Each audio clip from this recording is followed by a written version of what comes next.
Grazas, señora presidenta. Señora conselleira, vostedes comenzou a súa intervención replicándome e facendo alusión ao informe do FMI que eu mencionei, dicindo que, entre outras cousas, ese informe tamén reflicte que na zona euro non se están conseguindo os obxectivos de consolidación fiscal. Bueno, eu, en primeiro lugar, teño que comenzar admitindo que non leín íntegramente o informe, porque prefiro ter outras fontes de inspiración antes que o Fondo Monetario Internacional. Pero entón, será problema meu e que non entendeu nada da miña argumentación. Porque o problema é que estamos metidos nun auténtico círculo vicioso, nunha auténtica espiral perversa, nun contexto de crise. Reducir drásticamente o investimento público, o gasto social, o único que contribúe é a deprimir máis a economía, a que caia máis a recaudación fiscal e, polo tanto, estas políticas nin serven para reactivar a economía e sair da crise, nin serven para equilibrar as contas públicas que, en teoría, é o único obxectivo que as informan. E que a mí non me estrana que na zona euro non se estén conseguindo os obxectivos de consolidación fiscal. Non teño que recurrir a un informe do FMI para iso, porque esas políticas conducen tamén a non reequilibrar as contas públicas. Ben, vostede enfatizou que as políticas de consolidación fiscal non son as que xeraron a crise. E é certo. Pero todos os datos demostran que o único que están facendo é agravala, que non están permitindo sair da crise. Eso sí, están servindo de pretexto para utilizar a crise como excusa para desmantelar un estado do benestar que xa en Galicia, no Estado español, tiña un grau de desenvolvemento raquítico, se o comparamos cos países sociais máis avanzados, e para desmontar dereitos sociais que costou décadas conseguir. E para provocar unha auténtica brecha social enriquecéndose unha minoría a costa do empobrecemento da maioría. Para iso é para o que están servindo. Pero se falamos de que as políticas de consolidación fiscal non foron as que xeraron a crise, hai que ser rigurosos tamén e tampouco foron as políticas expansivas as que xeraron a crise. Eu son moi crítico que as políticas económicas que fixo o goberno Zapatero, e o BNG foi moi crítico no Congreso dos Diputados. Pero mire, antes de que se iniciara a crise económica, en Galicia no Estado, os balances orzamentarios se pechaban de xeito equilibrado e incluso con superávit. No Estado español e en Galiza o gasto público por habitante de aquela e hoxe sigue sendo moi inferior á media europea. A crise non a xeraron políticas expansivas no gasto. A crise foi froito dun modelo económico de casino, da regulación, da desregulación total e absoluta da economía, da financiarización da economía. E as súas políticas aquí en Galiza e no Estado non atacan absolutamente ningunha das causas que provocaron a crise económica. E máis, estánse servindo da crise económica como pretexto para acentuar os rasgos máis perversos do modelo que nos levou á crise. Vostede falou como unha das causas de que se este tardando en sair da crise a tardanza en acometer reformas estruturais. E eu pregúntolle, pero a que reformas estruturais se está referindo vostede? A do mercado laboral. Xa vimos os efectos da reforma do mercado laboral no emprego. Uns efectos auténticamente catastróficos. Esa é a realidade dos datos. E vostedes siguen intentando marear cas cifras no que atinxe o desemprego. Mire, Galiza ten unha taxa de paro inferior ao Estado español porque temos unha taxa de ocupación moi inferior ao do Estado español. E a taxa de paro sempre hai que poñela en relación ca taxa de ocupación. E, ademais, temos un gravísimo problema que é a emigración, en particular a emigración juvenil, a emigración que afecta as xeracións máis formadas. Pero a evolución do paro en Galiza é sensiblemente pior, está medrando a un ritmo moito máis acelerado que no conxunto do Estado. En esas reformas estruturais vostede mencionou como unha reforma que se tardou en acometer e que é imprescindível para sair da crise que agora está cometendo o Partido Popular a nivel de Estado, a reforma financiera, que vostede dixo textualmente para restituir os fluxos de crédito ás familias e ás PEMES. Eu pregúntolle, e onde está esa restitución dos fluxos de crédito ás familias e ás PEMES? Pero a que reforma financiera vostede se está referindo? A unha reforma que consiste en crear un auténtico oligopolio financiero no Estado español?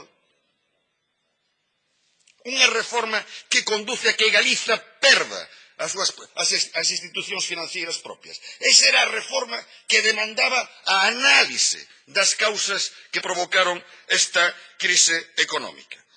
A respecto do endebedamento, vostedes tamén xogan a marear cos datos, pero mire, os datos falan por sí propios.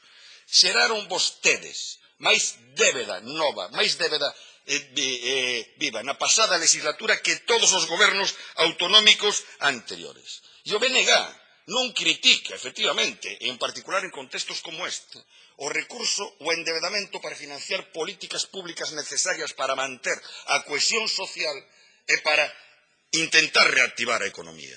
Non o criticamos.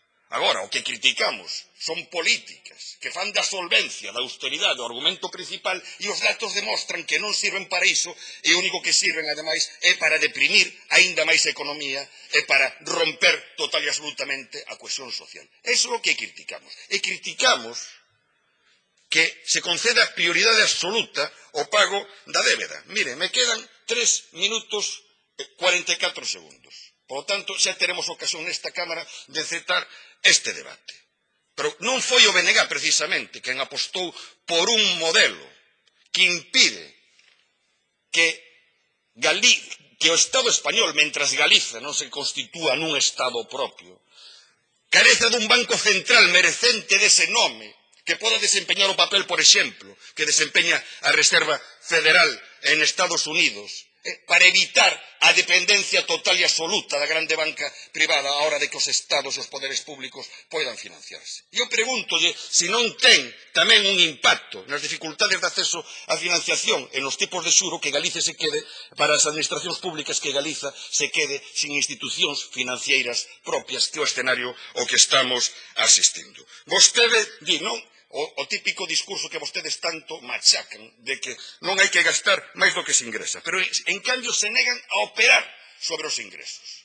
E teñen, permítanme que o diga, o cinismo de decir que nun contexto depresivo, nun contexto recesivo, máis impostos acentúan a recesión.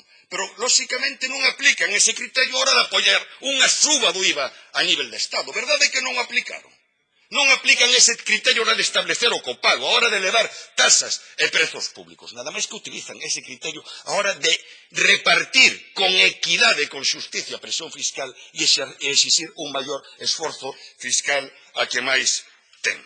Por lo tanto, aí teñen unha evidente contradición. Vostede, señora conselleira, na primeira intervención falou que os peares sobre os que se articulaban estes orzamentos eran, primeiro, establecer claras prioridades de gasto. En eso sí que coincido. As prioridades de gasto son claras, o pago da débeda e o gasto corrente, porque vostede insiste en que loitar contra o desemprego, e eu pregúntolle, onde? Onde está eso nos orzamentos? Onde hai políticas de aposta pola economía productiva? Onde hai un diseño dunha estrategia económica para Galiza? E xa mencionei antes o dato do recorte brutal nas políticas activas de emprego. Vostede fala de que unha prioridade é a blindaxe dos servizos públicos. Eu pregúntolle, onde? Eu outro día, por razóns familiares, tiven que estar en urxencias de Coruña e puiden constatar a degradación tremenda dos servizos públicos, ver ali situacións máis propias do terceiro mundo, como unha nena ingresada en urxencias levaba casi 48 horas na sala de sillóns esperando unha cama, e estaba seriamente enferma. Onde está a blindaxe dos servizos públicos? O único, efectivamente, que é certo do que vostede dixo foi o obxectivo de cumplir estritamente o establecido pola Lei de Estabilidade Orzamentaria. Mire, vostede apela á defensa da autonomía financiera de Galiza. Eu pregúntolle, que autonomía? Se a todos vostedes din amén. Se a todos vostedes din amén. Vostede mesmo aportou o dato de que a financiación da comunidade galega depende nun 80% das transferencias do Estado, que ademais están caíndo de maneira total e absolutamente brutal, como se reflexa neste proxecto de orzamentos. E non cuestionan a política fiscal diseñada a nivel de Estado, non cuestionan o sistema de financiamento, non reclaman un modelo que nos dote a nós de instrumentos para ser fiscalmente responsables e, polo tanto, ter máis autonomía fiscal. Que autonomía, señora conselleira? Cando, ademais, non cuestionan o reparto de obxectivos de déficit, xa non estou falando de criticar os obxectivos de déficit fixados para o conxunto das administracións públicas no Estado español, sino o reparto entre todas elas, porque o Estado central está centrifugando os obxectivos de déficit ás comunidades autónomas para así forzalas a ir desmantelando os servizos públicos e as políticas sociais que dependen delas, non os cuestionan, ni siquiera defenden que a flexibilización dos obxectivos de déficit admitida por Bruselas teña repercusión nas comunidades autónomas. En definitiva, que autonomía se vostedes están actuando total e absolutamente como unha delegación do Goberno central en Galicia. Nada máis, moitas gracias. Moitas gracias.